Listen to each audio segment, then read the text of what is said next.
3 ways to stop people-pleasing in a relationship from a CPTSD survivor and yoga teacher. Are you always saying yes to keep the peace? Then this is for you. My name is Mandi Gardner. I'm a certified yoga instructor as well as a DBT skills coach, CPTSD survivor, and alum.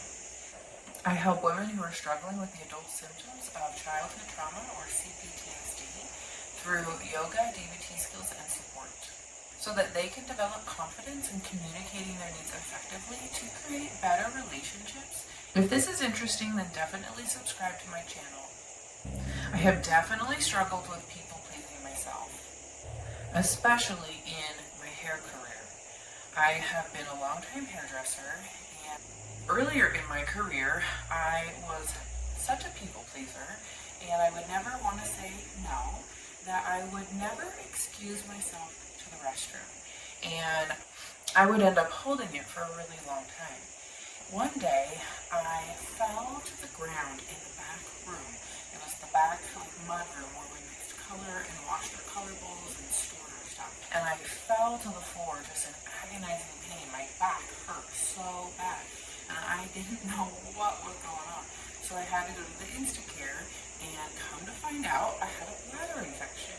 And that was caused because I never would let myself go to the bathroom during the day. I would just hold it, because I go from one client to another client. Anyway, so that was a really bad habit, and it ended up really costing me dearly. I had to go to the doctor. It was super painful, and then I had to get on a course of medication to help clear up the infection. So I really learned the importance of being able to take time for myself and put myself first.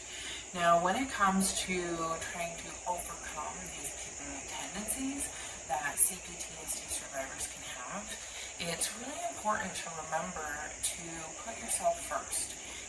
I like to share the story of being in the airplane, and when you're going for a flight, and they give you the safety announcement, and they say, in case of emergency, the oxygen will come from the ceiling.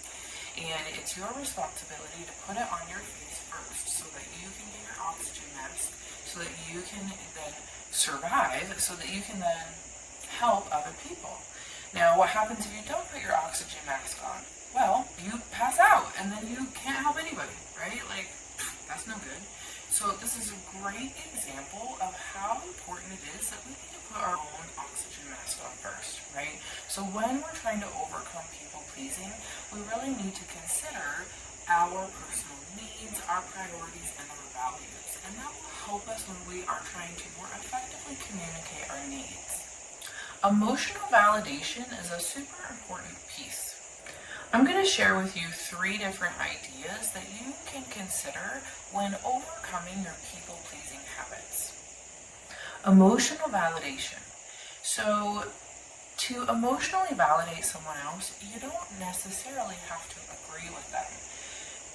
So instead of just agreeing with them, which, if that doesn't feel good for you, then being able to validate that person in a way that still feels good to you is a really important technique. So validating how they feel without necessarily agreeing with it, if that's the situation.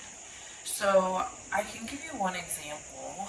When I was living with my mom for a short amount of time, she had come home one day, and she just announced, as she threw her purse onto the kitchen counter, that, oh, I quit my job. And I was like, naturally wanting to be like, what? Like, we just bought a townhouse together, we have a mortgage now, like, why the heck would you do that, you know? And why would you get a new job first before quitting the old job? And so my mind was just kind of going crazy. And, you know, if I had invalidated her in that moment, it could have definitely turned into a big fight. And so how I was able to validate her while still feeling good with my personal values was, well, gosh, Mom, you must have felt like you really needed to quit, to do that, right? So I'm not necessarily saying like, oh yeah, you quit your job, awesome, because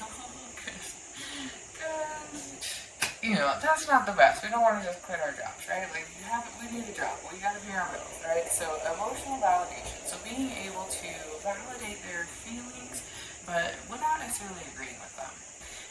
Also, being able to be assertive in your communication is so important. Remembering that your personal values and priorities are so important is really what helps you to develop that confidence in communicating and being assertive in your language. Also, it offers you self-respect because you start sticking up for yourself. You start sticking up for your boundaries.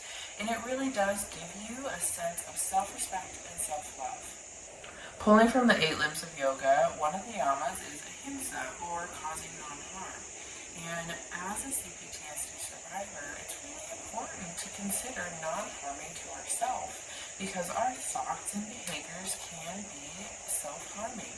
So remembering ahimsa, and if you're always saying yes, and this is starting to develop resentment in you, then that's your red flag that you really need to start communicating your needs more effectively.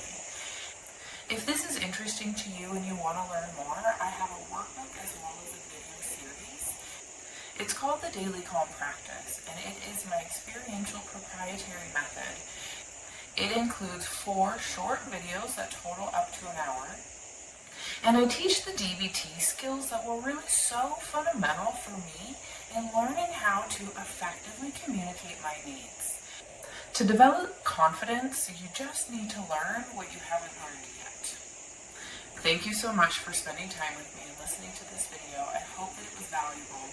The 3 ways to stop people-pleasing in a relationship, which include emotional validation, assertive language, and self-respect.